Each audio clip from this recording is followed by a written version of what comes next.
definitely want them to feel welcome in this Welcome. place. I mean, it's always fun to have new people to come into this. There's no restriction here. Everything is free to try. Consequences is not. Okay. Yeah. Hey y'all, this is Liang. He's an audiophile currently working at a hi-fi audio shop called Starspicker. Though unexpectedly, Liang doesn't have a background in audio, and actually instead has a background in engineering. His workplace, Starspicker, is a hi-fi audio shop that primarily sells headphones and IEMs, and has become a popular hangout spot for audiophiles like Liang in KL. But anyone, audiophile or not, can just come here and try out anything they have on display if they're interested. Liang's passion for audio has led to him even creating his own pair of 3D printed headphones called the Omni Audio Hendekas, which are now for sale on the Starspicker website. We're talking to Liang today as part of a project called Synesthesia, where we explore, document, and immerse ourselves in the niche hobby spaces in KL. If you want to learn more about our project and why it exists, you can check out the description of the video for more resources. Now, without further delay, let's get into the video.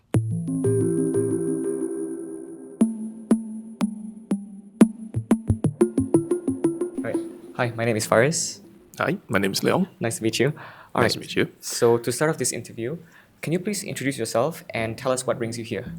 Right. I'm a staff in Starspicker Audio. So I work as a sales advisor. Right. So what essentially brings me here is because of partly I would say because of my hobby. Previously, I worked as technically a mechanical engineer. Mechanical engineer. Yeah, but lost my job during COVID. So I see. Was really into audio and stuff, and being brought into here by my ex-colleague actually.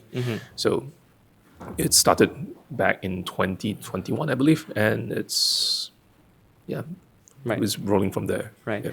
I mean, it's interesting that you mentioned 2021 because before 2020, I didn't really know anything about like IEMs or the audiophile hobby.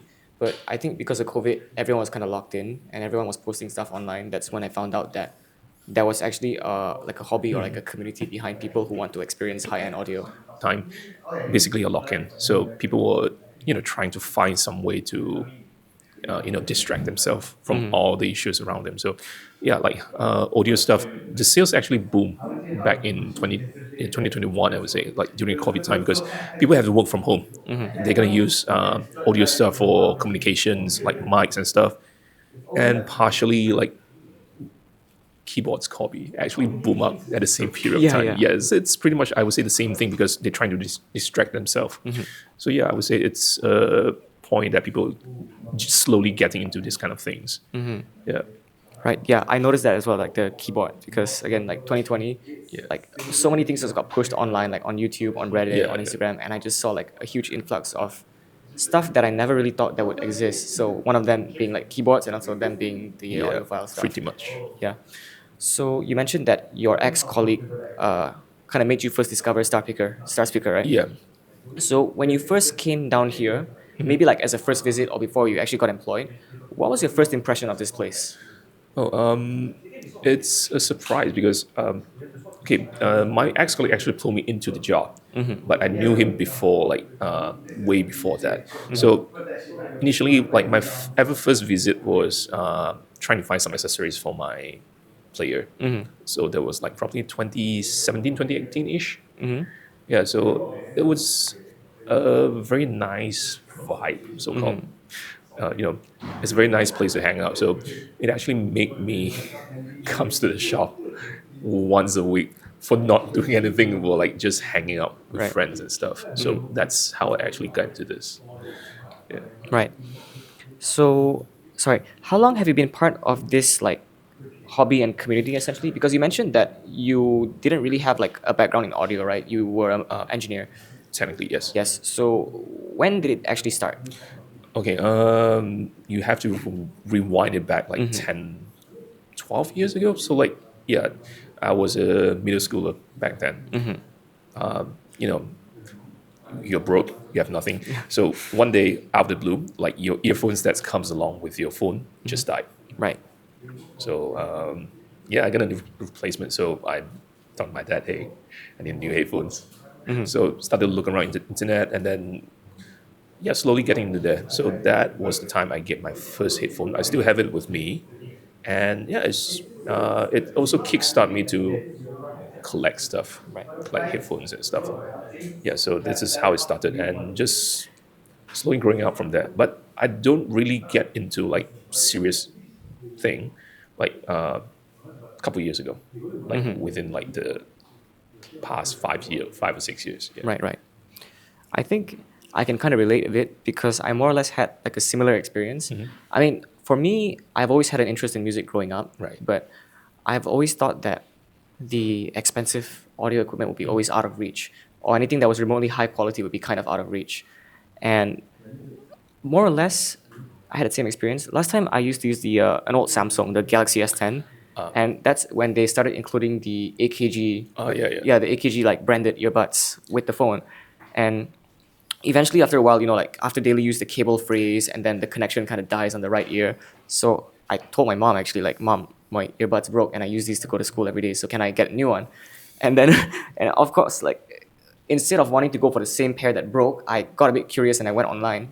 And I think that was like right before COVID hit and before like they shut down all the high schools, right? So I went online and I saw a YouTube channel, I think Dan Potts it was. And during that time, he was kind of like really, really pushing on the, like promoting the KZ Right. IEMs. And for me, it started from there. I got like a pair of KZs for like 100 plus ringgit. And I think that really started my adventure down this rabbit hole, essentially.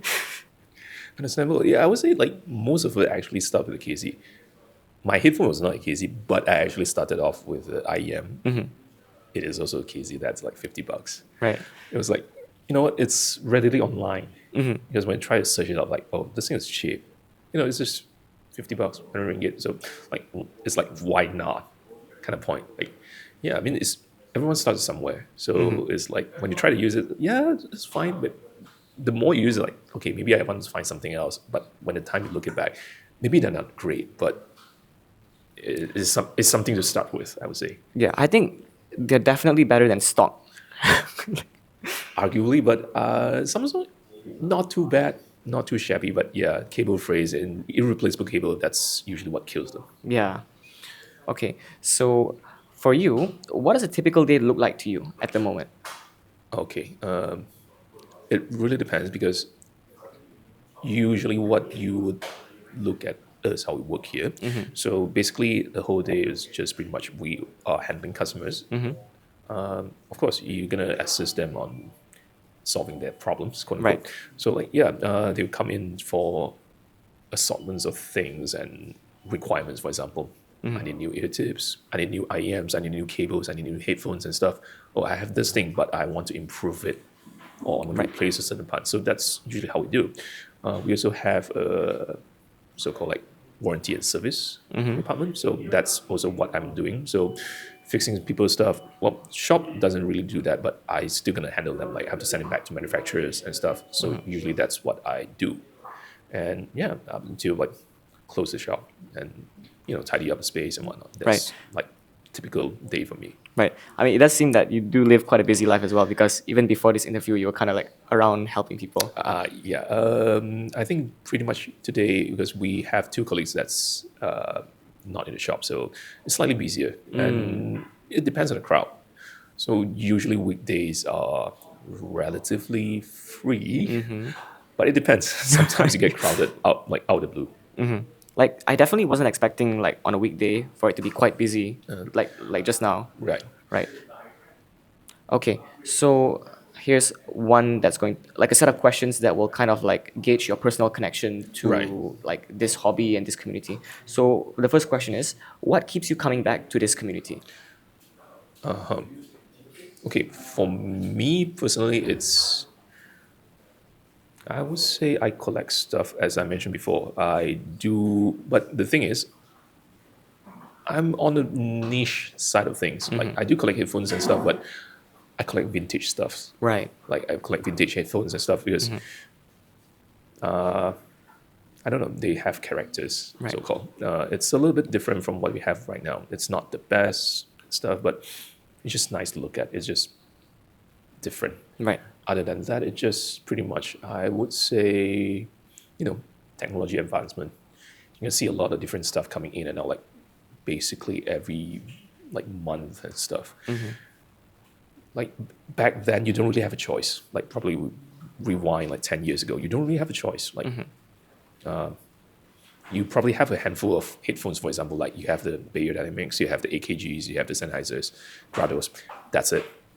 But nowadays, like, yeah, you have tons of options. People are spoiled with options nowadays, and you can have something for cheap. Back then, you don't really have an option. It's like you have to pay a certain, I would say, premium to get into this. Right. But now it's like, yeah, I mean, the cheaper item is like 50 ringgits, 60 ringgits to start with, and pretty much sky's the limit. Right. I mean, that's the thing I noticed. Like, this hobby has consistently been getting a bit cheaper as the technology Yeah. improves. Like, I remember last time looking at the prices for IEMs Yeah. online, and they used to be like 200 to 400 ringgit range. Yeah, pretty much. You are probably paying that much to get a Shure 215. I was like, I think so. That's the baseline for people, a lot of people back then. But nowadays, it's like, yeah, you can get something better Right. at this kind of range. It's crazy. Like, so I can open Shopee now and see like IEMs on sale for like 40 to 50 ringgit if there's a discount season. Pretty much. I would say that's the common price point nowadays to really get into this. Of course, you pay what you get. Right. Like, actually, I'm currently daily driving the In-Time Sora 2. Right. And for me, they're perfect. They're small. I can forget about them when they're in my pocket, Right. and they have the great sound. But before I actually decided to get deeper into this hobby and like spend a lot of money, well, not, in the grand scheme of things, not a lot. But for me as a student, it's still quite a Yeah. lot, like 300-ish ringgit for a pair of IEMs. Understandable. But before that, I got a pair of Tengzu Oneers Right. from Shopee on a discount sale. Right. And I paid like 68 ringgit, like around 68, 69 ringgit. And they sounded great for the price. Right. And the only reason I got a new one is because the connector actually cracked on the top. right. I fell asleep on them and they just kind Right. of cracked. Yeah. So, yeah, I don't know. I don't even know what we were talking about, but like it just feels like as time goes on and as technology improves, things get cheaper and a lot more accessible for newer people. Yeah. Right. Okay. So you brought up about like coming here often before you started working here. Yeah. So how does being here make you feel compared to being at home or at other places? That's a good one. So, to be fair, I would somewhat consider myself as a loner. So, I was working and I stay away from my hometown. So, and working here doesn't really like, my friend has their own, their social circles, they have their own friends. So pretty much I would come here just to like meet around with my quote unquote like, my ex-colleague here, because this is how I knew them in the place, like just hanging out. And yeah, just sometimes I actually met a few friends in the shop actually. Like one of them actually become my colleague right now. Right. And I met another guy. That's very funny because like, okay, this is something weird. It was like I was doing also like modifications, like repairs and stuff for headphones for a friend, like for my own, sometimes for friends. And then out of the blue, like one day, my soon-to-be boss like told me, "Hey, we have a customer that want to modify this thing. Can you help out?" So redirected to that guy. So we've been friends since like, been 5-6 years. Now he's partly my business partner for some other things, but yes, now he's become my business partner. Right. So yeah, it's actually connected me on, I would say, different peoples. Right. So you feel like this place kind of helps you feel a little bit more social compared to just like being at home. Yeah, I would say so, at least at that kind of point, at Right. that point of time. And I would say like in the shop, like right now, you do have a certain communities like people's from Discord servers actually, like we've seen it like Giz Audio stuff. So they do have a Malaysia sub section, and the members of there, like we knew them personally, so they would actually come here like maybe like weekly basis just to meet up, and then they would just share like their new stuff. So people would just come here and hang out. So I would say it's great for quote unquote social. Right. Cool. Thank you. What is something that you can only experience here in Starspicker compared to other places? I would say it's something that's not, more is not commercial. Like something you can buy from, say, Harvey Norman's or like big chains and stuff. It's more on the more unique brand or niche brand, and then you can just try out anything from, no matter is it the cheapest or the most expensive, you can just try them out. So that's basically what people actually come here to do. Like they want to try out expensive stuff that usually they don't have it, and yeah, we just let people try it. Right. So like there's kind of like no limit to what people can try. They can just No. try like Yeah. any kind of buds they're interested in or like anything they find fancy. Yeah, pretty Right. much so. Yeah. I do think, yeah, I kind of got that impression with this place as well. Because when I first came here, I was kind of not impressed is not the word. I was kind of like not ready. I wasn't expecting to see how open this place felt. I mean, of course, everything is stored in shelves and cupboards, Yeah. but unlike, okay, I can't just go to Harvey Norman and ask to try out like a pair of set like Bear Dynamics Yeah, probably not. You, Yeah. you probably just try out what they have on open display, but on yeah, display, and yeah, that's pretty much. if they even have them on display, right? Yeah. All right. So, can you describe what this place feels like using any of your like sensory input senses? Like, what could Starspicker smell like, feel like, taste like? Is there anything a little bit unique? Yeah, this is a bit of a like a unique question. There's no right or Right. wrong answer. Just like, is there anything you could describe this place? It depends on, I would say, which particular location, but I would say what connects me the most is, all I can describe as coffee. Coffee.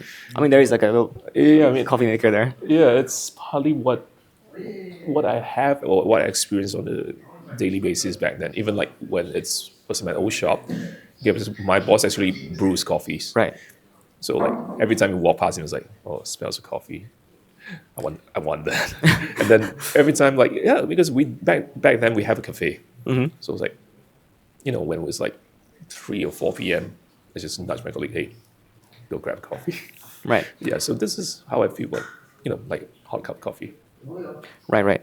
Actually, now that you mention it, I've only got to come to the new location. I haven't been able to experience Starspicker on the previous, the Strand location, right? Right. So I'm not really too sure what it was like over there. Do you mind describing it? Okay, definitely not as big as this, but we are located on the second floor.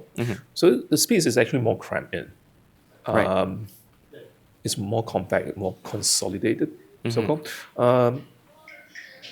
Not as open as this actually, because back then, if you want to try out like different headphones or in-ears, you actually have to ask for the colleagues, like also staff there. Right. So because only then they can only take it out from the shelf or the cabinets to you. Whereas from here, it's relatively more open. Right, people can just come and Yeah, take. but usually we still recommend them to check with us first. Of course, yeah. Yeah, so we can grab it to them. But yeah, older space is more so-called tightly knitted.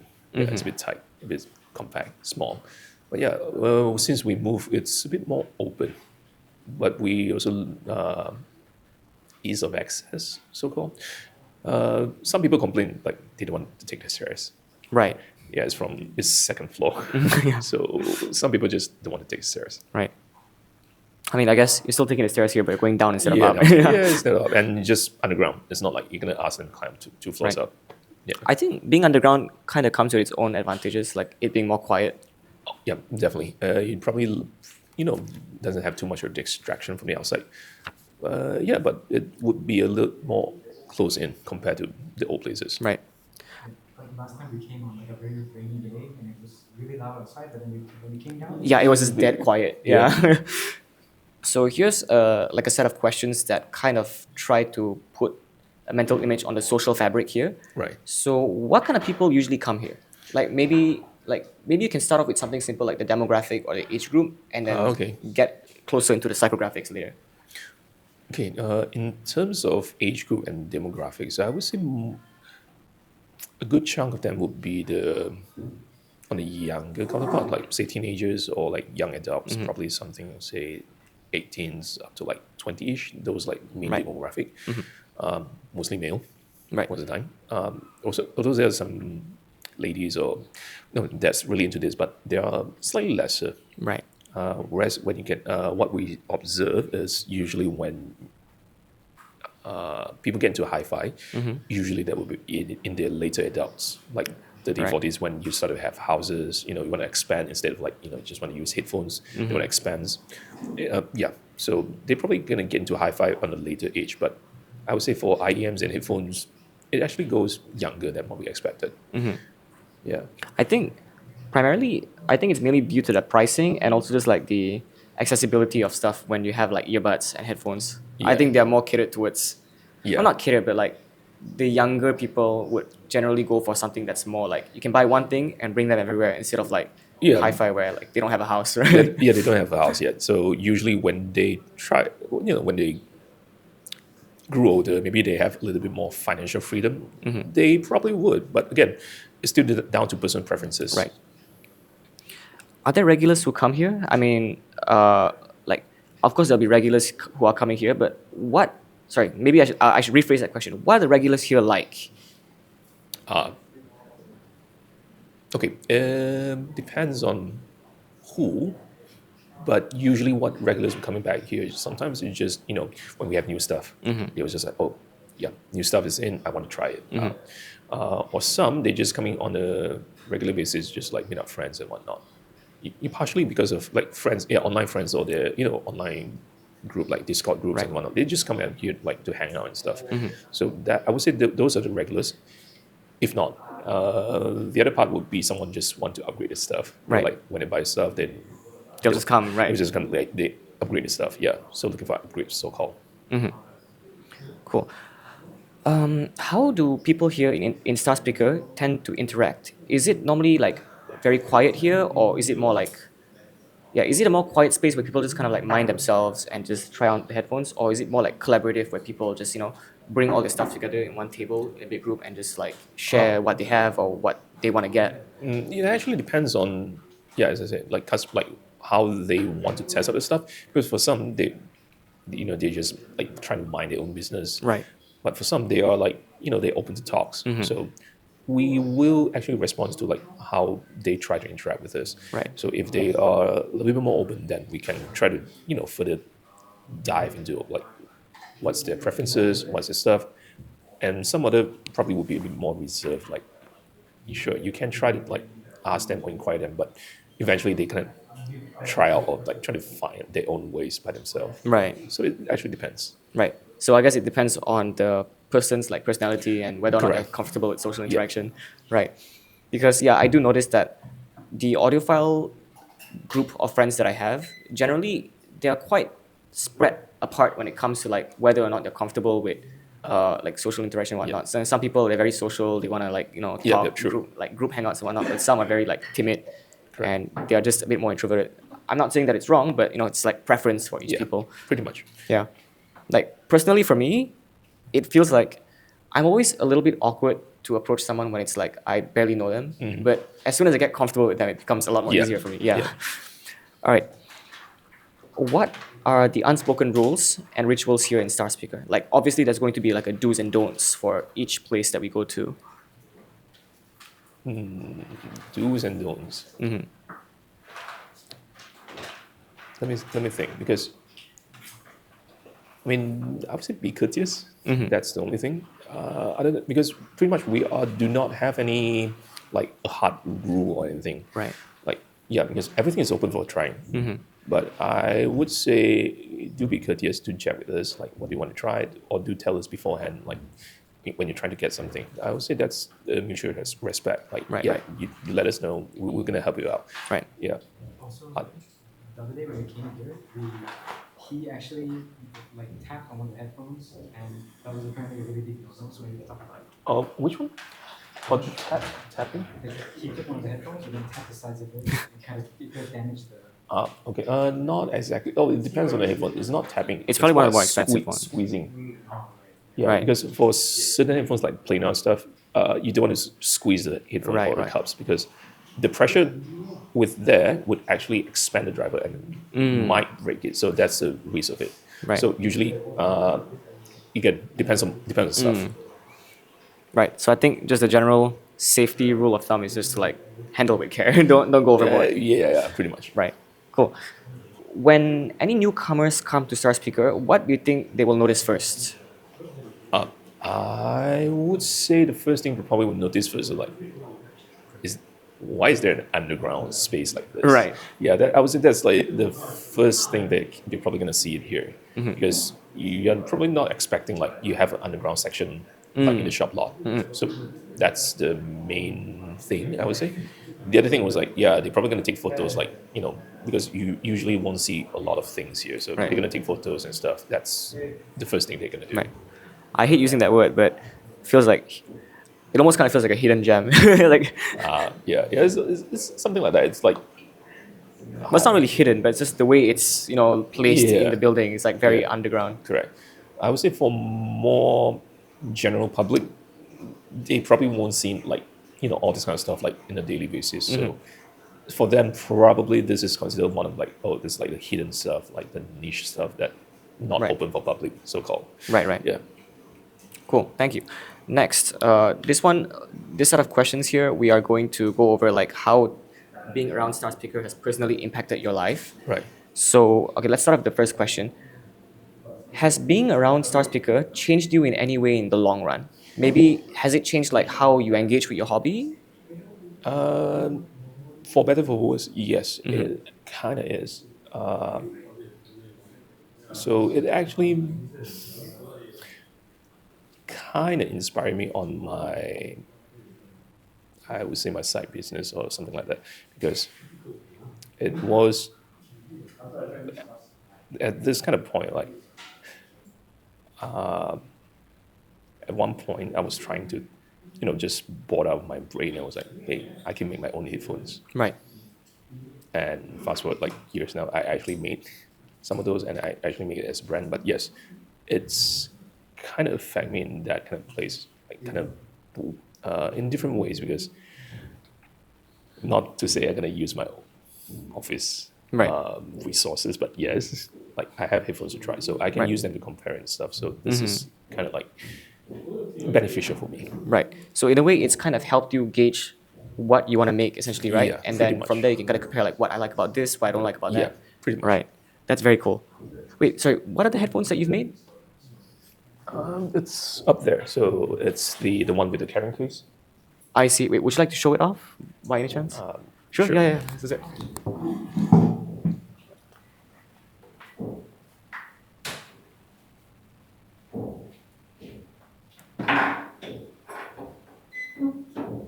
Oh no way! You made those? Yes. Oh, okay. Because I saw these on Instagram recently. Oh my goodness. So that's my Right. brand.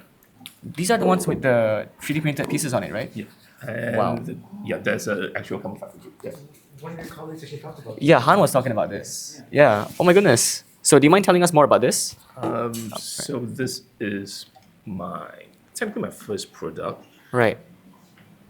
but not the first headphone I tried to make, because I've been trying to make some like in the past years before that, like before I joined Right. the Starspicker. It's like, it just when like it's out of like one day, just like why don't I just try to make something like by myself, because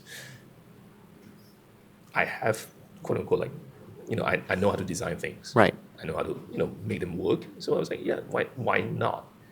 And I would say that point of life is just like, because I still have a main job as a quote unquote engineer. Right. So everyone was like, okay, I got my salary, new round of R&D and stuff, and it's just repeated for months, Right. but doesn't really have anything that's come out like properly, and I got it scrapped for for the whole thing.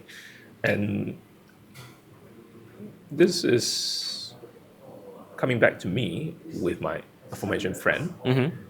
Talk to me like, hey, do you want to make something? Because Right. initially he was like bored with his job and stuff. So we probably make our company like making something what we interested. Because he also like is I would say enthusiastic audiophile. He collects headphones. He has some more premium headphones and stuff. So he was like, why don't we just make something up? Right. So this is what comes up from there. That is very cool. So in a way, correct me if I'm wrong, but in a way, like I think combined with your previous experiences with like Yeah. actually making things and engineering things together, right? Yeah. And then you being in this audiophile hobby, Yeah. kind of culminated into this. In some sense, yes. Right. That is genuinely so awesome. Because like I've seen these, I've touched these, and I'm like, I really do want to try this. Can we give these a go later? Yeah. We can come out later. Sure. Okay, since you mentioned that you've had quite a few friends and colleagues from actually like from being around here, Right.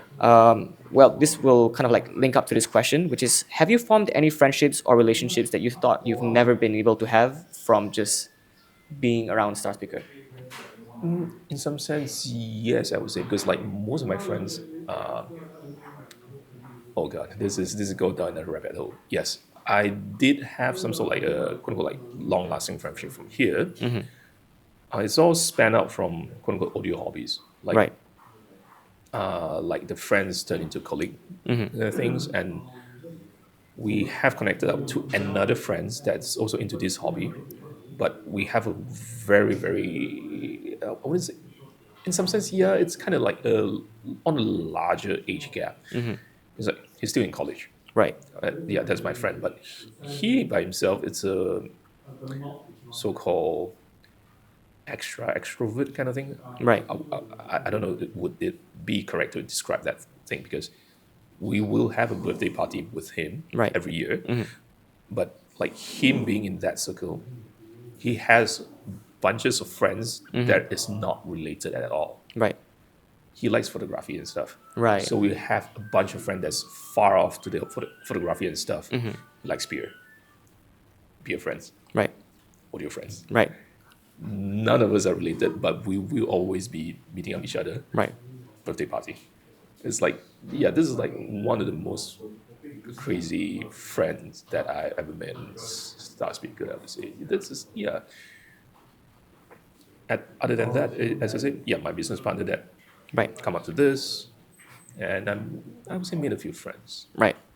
What role does this audiophile hobby and being around star pickers play in your life right now? So would you say that this hobby, this passion that you have has taken over your life, and is it like, does it play a major role in your life at the moment?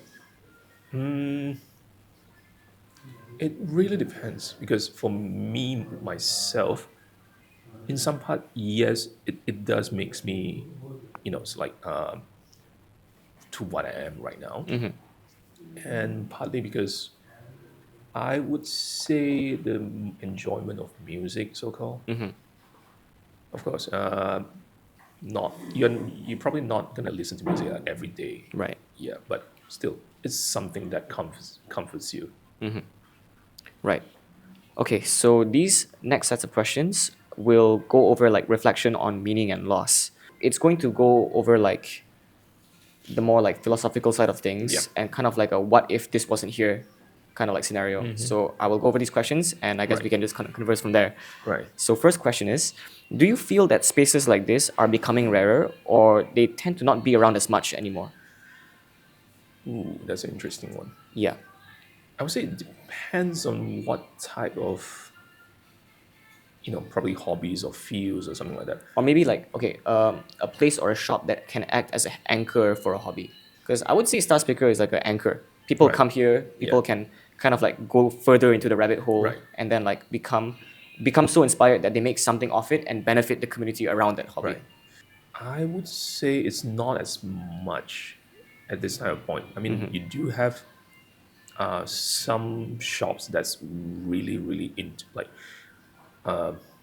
hobbies or enthusiast focus, but I would say it's in some way it's still leaning towards business kind of thing, Right. because you still have to earn money, Yes, yes. make money to survive on all this. But Right. I would say not as much as I've seen it to be. Like, it's probably somewhere out there, but not as much. Right. So you feel like there isn't as much places that kind of like is considered that can be considered an anchor to a certain hobby. Yeah, I would say it's lesser. For example, this is gonna take a whole turn on something else. Like, Right. okay, I have a quote unquote another hobby that's probably not very related to this. That's fine. Fountain pens. Oh, fountain pens. Right. Yeah, it's I was dragged into this by another customer in the shop. Right. Yeah. So, like for us, like we do have meetups, but it's like a monthly basis. But we do talk about pens and stuff, but it's more like catching up with friends. Right. But we don't really go to like places, or at least not me, because I don't really have like weekends off like any other one else. But they do join events and stuff. But the thing is, from what I observe in the group at least, they don't really go to shops and stuff. Right. They mostly meet up in cafes and whatnot. Just to catch up, have food, drinks, those stuff. Right. Yeah. So it's a bit different. Right. I mean, I guess there are some reasons behind why fountain pens aren't as big as like the audiophile hobby, or maybe like has their own space, because I can't. Yeah, I don't think there really is like the Starspicker for fountain pens. actually, yes. Oh, there is? Pretty nearby. It's in SS2. There's a place called Pen Gallery. Oh, okay. Another huge rabbit hole. It's about same concept as this. Everything is in the shelf. There's selection of pens, inks and stuff. But I would say this is on the niche side of things, because thing is I don't really write that much. Right, yeah. I type more than I write. But at that kind of point, I was like, I do collect some of those because it's nice to feel Right. at your hand. It's a very different experience because It's- yeah. I do own a fountain pen as well. I actually have the Pilot Kakuno, Okay. the clear one. Right. It's a good starter pen. I mean, nothing can go wrong with that. It's a Yeah. good one, because from my collection, going back to the thing, I collect old stuff. So, like 90% of my pens are vintage stuff. Vintage old pens, right? Yeah. It's just fun. Right, And yeah. unique, so called. Yeah. Yeah, it's really nice to just like be able to talk about hobbies and whatnot and have a dedicated space for it. Yeah. So in a way, I think like you mentioned, right? Sorry, did you think that they were becoming rarer or not so much? I would say it probably won't be expanding as much from what I can see. Yeah, at least from my point of view, because it's a bit rare. Because for some other hobbies, it's not as easy as this, for example. Right. I mean, of course, you can still see some place with like trading card games and stuff. Because Yeah. but then again, it's like a dedicated space for people to actually play in that kind of places. So yeah, as I said, it's not exactly the same like trading card games and stuff, because that is like a dedicated place for people to actually play and engage with them. I don't think it's exactly the same like place like this, and at least I don't think they're gonna have some sort of like anchor point like this in the at least in the foreseeable future. Right. So, like again, to go over it, what you mean is like essentially there is whatever that exists right now will stay, but you don't see that they will kind of like expand rapidly in the foreseeable future. Yeah, probably not rapidly. Right. Maybe there are some, but probably not rapidly. Right. Yeah.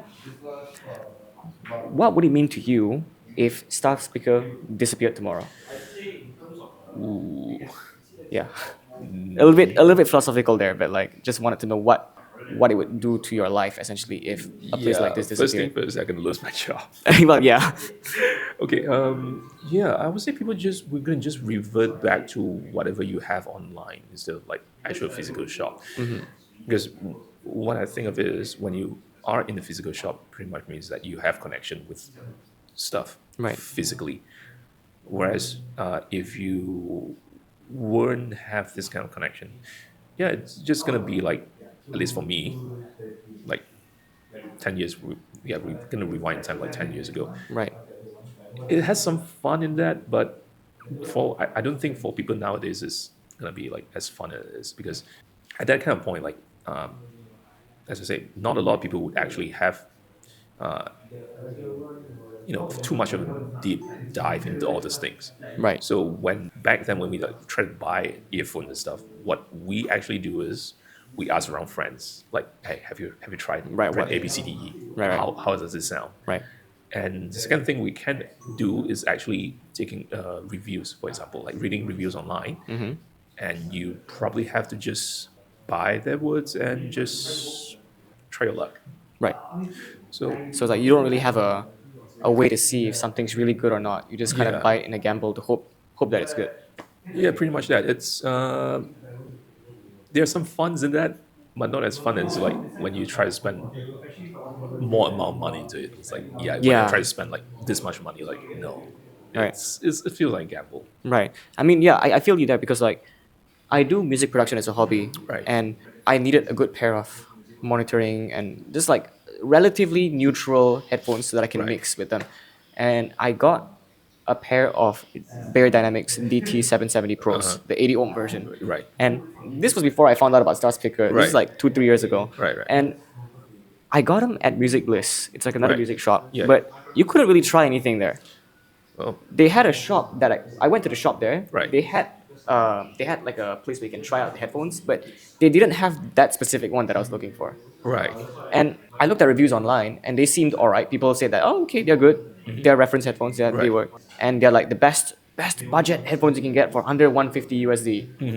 I bought them. I hated them. Like, they're great, but then like the moment you wear them for more than like 2-3 hours, you get insane ear fatigue because of that random peak at the very high Yeah, we area. call it the Bayer Pigs. The Bayer It's- Peak, yeah. It's famous / infamous for that. Yeah. I understand like the original design intention for that was that people could pick up the like the imperfections of like the recordings for vocals and maybe like interference noise and whatnot. But Right. for me, when I'm just like gaming, watching movies, and then doing music production at the side, they hurt. They really hurt. That peak, Right, yeah. right. And the side effect of that is that now whenever I try any other headphones, if I haven't gotten used to them yet, they'll sound very dull because there isn't that like airiness anymore. Yeah. Yeah. Right. Yeah, so that's one of the drawbacks if you don't actually get to try the headphones that Yeah. you want to wear. Pretty much. Yeah. So, do you think that it's important for people to gather physically in a space like this compared to just like, going on a Discord community and being online? I would say each to their own. But if you have something that you can try out physically, I would say it's always a good thing. Right. But yeah, I would say on the younger demographic nowadays, I would say they do relies on internet and whatnot. But of course, this could be my personal bias and whatnot. But I do feel like the younger generation nowadays are a bit more privileged Right. / Yeah. entitled. Yeah. Not a bad thing because they have really good connections or resources. Like whenever you try to find something or try to like look at something, it's always on the internet. You have Right. all this info on hand. So I would say it's like two-sided things. You could really gather all this info online like relatively easily. You can look at like let's just say for headphones or earphones, you can look at all the graphs and stuff, right? Yeah, it's all good, but how does this actually sound? Right. Because people would firsthand they would judge something based on the graph or based on the specs. Right. Oh, they look like this. They must be like behave like A B C D E. But more often in reality, it's not exactly. So I would say lose a little bit of those like human Human touch. interactions. Human interaction and human Yeah, touch. pretty Yeah. much. I would say. Yeah. Right. So I would say still, if you have a physical connection with it, I would say it's still be better. Right. What's something that you wish people understand about this place? I would say this particular space is pretty open. I would say. Right. It's like what you see is what you get. You're pretty much seeing all the stuff what we offered directly in the space. I don't think we have anything that's like like hiding in the dark. That's for them not to be to be explored or Right. to be find out. But yeah, I probably just gonna pin it down to them like if you're unsure of something, just Just ask. just ask. Right. Yeah. Cool, got it. If someone were to discover this place through like our project, like Right. So our project is essentially it's just that we are making like a newsletter and like a Right. social media account Uh-huh. to kind of like just show off what third spaces there are in KL. Uh-huh. If someone were to find Starspicker through that, Right. what would you want them to feel first? Definitely want them to feel welcome in this Welcome. place. Yeah. Right. Yeah. I mean, we always. I mean, it's always fun to have like, new people to come into this. No matter it's actually, interested audiophiles or just out of hobbies or Right. just interests. I would say they should be feel welcome in this kind of place because there's no restriction here. Everything is free to try. Consequences is not. Well, yeah. Yeah. All right. So before we end the interview, I would like to. Well, I'm not sure if I can call this a surprise or not, but I'd like to give you something. Oh, okay. Yeah. All right. Here you go. Okay. Here you go. What is that? All right. So this is a disposable camera that gives you like I think what 39 shots. Oh, Right. okay. Yeah. And if possible, I would like you photograph things that you may find interesting about the audiophile hobby and also Starspicker in general. Right. Right. It can be like your daily routine or like setting up the things on the amp or Right, just like right. walking around or even the coffee stuff. Like Right. literally anything as long as it's loosely affiliated with the audiophile stuff and also the Starspicker like Right. community here. Yeah. And I think you have like 1 or 2 weeks to just feel free like shoot anything. And when it's ready, we'll just come and pick it up Okay. and we can like display the photos for our newsletter and also like for our booth. Right. Yeah. Do you think that's possible? Sure. I'll pass it along to my colleagues then. Yeah, sure. Yeah. Pass it on to everyone. Just feel free to shoot anything. Right, right. Like it's very simple camera. You just wind the film until it works. Like you stop the winding, meaning it's ready to shoot, and you shoot. Yeah, okay. no focusing, no nothing. Right. Yeah. Yeah. Sure. Cool. All right. Thank you so much. Right. Thank you very much. Can we try these out then? Yeah. Cool.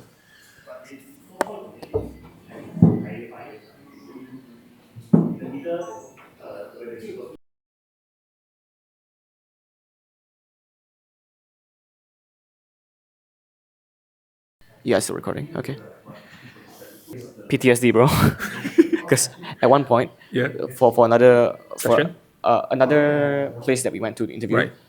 I thought it wasn't recording because the screen went blank. Right. And then I thought, oh, it would be running in the background, and it was. But with Ableton's UI, it doesn't really show how long it is. So like, I genuinely thought it wasn't recording, and I got a heart attack because we were almost like an hour in when we noticed. Oh no. Yeah.